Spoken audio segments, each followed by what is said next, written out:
Imagine this. It's 1984. You're a kid in Japan, and your favorite treat is a box of chocolate-covered biscuit sticks. Pocky, maybe, or little chocolate balls.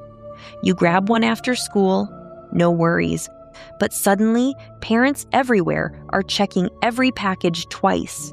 Stores yank entire candy aisles. Why? Because someone, or some group, claimed they'd poisoned millions of dollars worth of sweets, and they backed it up with real cyanide-laced candy on shelves. This wasn't random. It started with a bold kidnapping straight out of a thriller movie. Two masked guys drag a candy company president out of his bathtub, naked, in front of his family. Then they taunt the police with mocking letters, demand huge ransoms, set fires, plant acid bombs, and vanish without a trace. They called themselves the Monster with 21 Faces. Tonight, we're diving into one of Japan's strangest, most frustrating unsolved cases, the Glico Morinaga extortion saga. It's wild, it's bizarre, and no one ever got caught. But first, a quick word from our sponsors.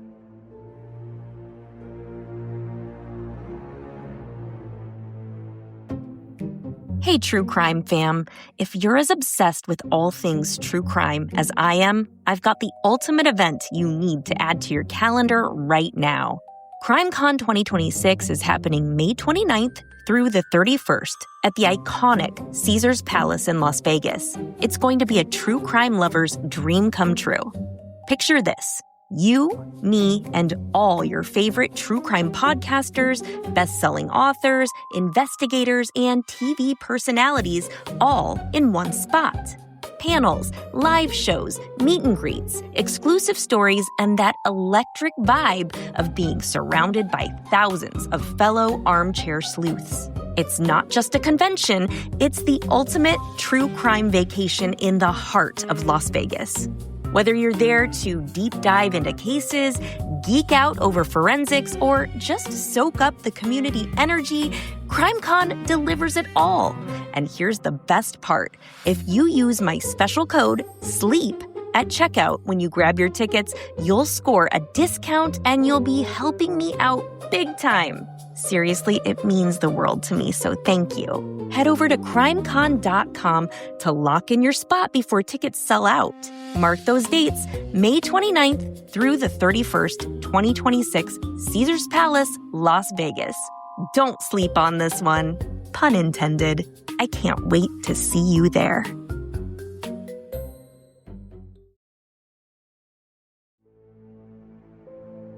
Welcome back to True Crime Sleep Stories. Grab your blanket, dim the lights, and get comfortable. This is the podcast where we tell the darkest real stories in a calm, gentle way, perfect for drifting off, even when the details are chilling. Let's start at the beginning. March 18th, 1984. A quiet suburb near Osaka, Japan. Katsuhisa. Ezaki is the president of Ezaki Glico, one of Japan's biggest candy makers.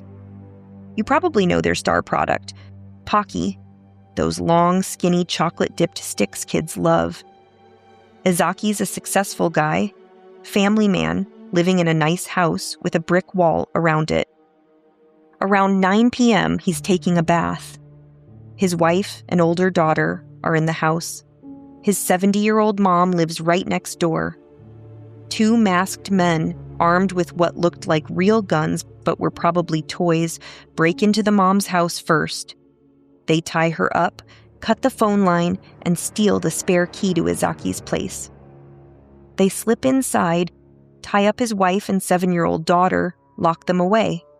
Then they find Ezaki in the bath, still wet, no clothes on. They force him out, bundle him into a car, and drive off. The whole thing happens fast and quiet. No big chase. No witnesses really see much. They take him to an empty warehouse by a river and hold him for 3 days.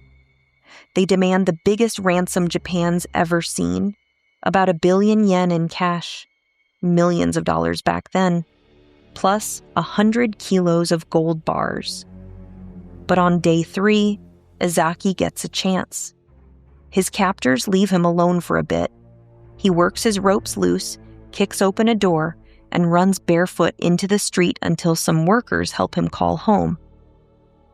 He's free, shaken but alive. Police swarm in. Seems like the nightmare's over. It isn't. A few weeks later, strange letters start showing up at police stations and newspapers. They're written in a cocky, sarcastic tone full of insults. To Japanese police fools, are you stupid? There's so many of you. What are you even doing? They give tiny hints about the kidnapping, like the getaway car was gray, food came from a certain store. Then dare the cops to catch them. They sign every letter the same way. The monster with 21 faces. That name comes from old Japanese detective stories, a famous villain called the Fiend with 20 faces, a master of disguise who outsmarts everyone. This group added one extra face, maybe to say they're even sneakier. The letters keep coming. They brag. They mock. One says, "Dear dumb police officers, don't tell a lie. All crimes begin with a lie, as we say in Japan. Don't you know that?" Then things get dangerous. April 10th, several Glico company cars are set on fire in the parking lot.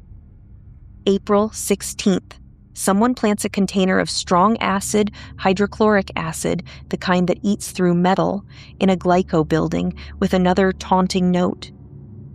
May 10, the big escalation.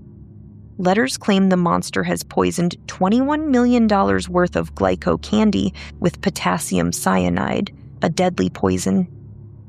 We've added some special flavor, one note says. The flavor of potassium cyanide is a little bitter. Panic hits nationwide. No one knows which boxes are safe. Stores pull every Glico product off shelves. Pocky, Pretz sticks, chocolates, everything. Glico loses over $130 million in sales. Hundreds of workers get laid off. Parents stop buying any packaged snacks. Kids go without their favorite treats. Security cameras catch one eerie moment. A guy in a baseball cap calmly places Glico chocolate on a store shelf after the recall. The image goes public. People call him the videotaped man. He looks ordinary, but chilling. No one ever IDs him. Weirdly, no actual poisoned Glico candy turns up. The threat alone was enough. In June, a surprising letter. We forgive Glico.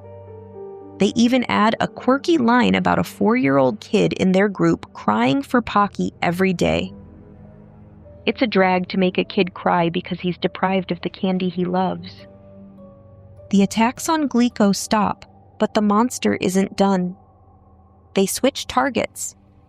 First Marudai Ham, a meat company, then House Foods, then Morinaga, the other huge candy maker, famous for choco balls and angel pies.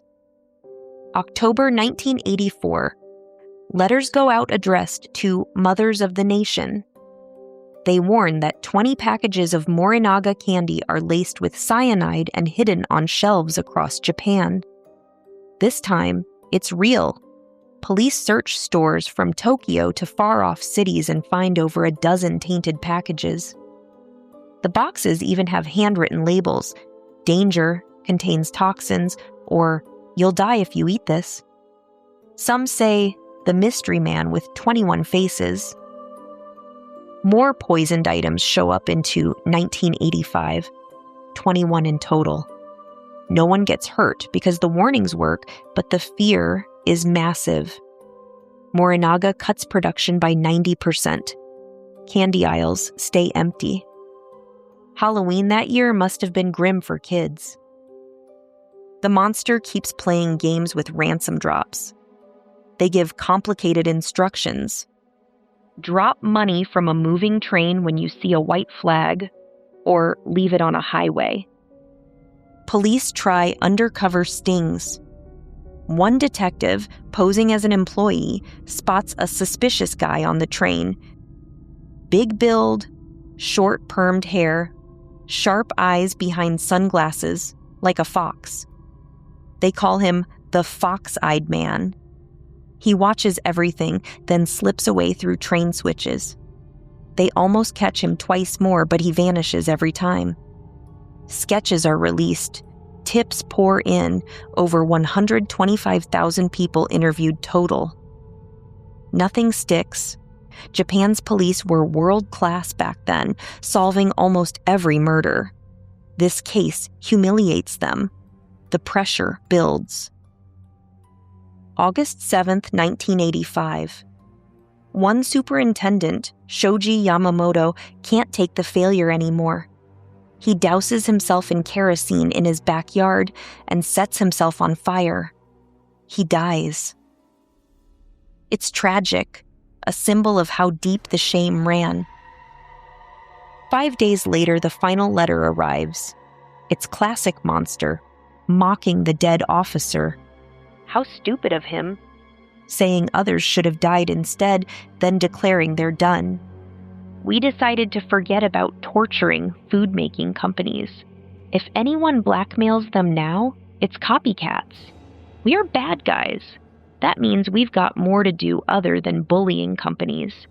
It's fun to lead a bad man's life. Signed, Monster with 21 Faces. And that's it. No more letters. No more threats. They disappear. The case stays open for years. Statutes run out in the mid-90s and 2000. No arrests. Theories float around. Disgruntled ex-employees, Yakuza gangsters, stock market schemers who bet against the companies, even wild ones like foreign agents or someone inside Glico. One guy, Manabu Miyazaki, son of a crime boss who looked like the sketches, gets suspected but cleared. Nothing ever proves out. The monster with 21 faces walks free to this day. So there it is, one of the boldest, weirdest crime sprees ever. A group that turned innocent candy into a weapon of fear, outsmarted an entire police force for 17 months, and then just stopped. No big payoff, no bodies, just chaos, humiliation, and a perfect getaway. Maybe they got bored, maybe they achieved what they wanted, to show the world how fragile order really is. As you drift off tonight, think about those empty candy shelves in 1984. Think about parents checking every wrapper. Think about the fox-eyed man disappearing into a crowd one last time. The monster's still out there somewhere. Maybe retired, maybe telling grandkids bedtime stories of their own. Sleep well. The lights are low. The story is told. Until next time, sweet dreams.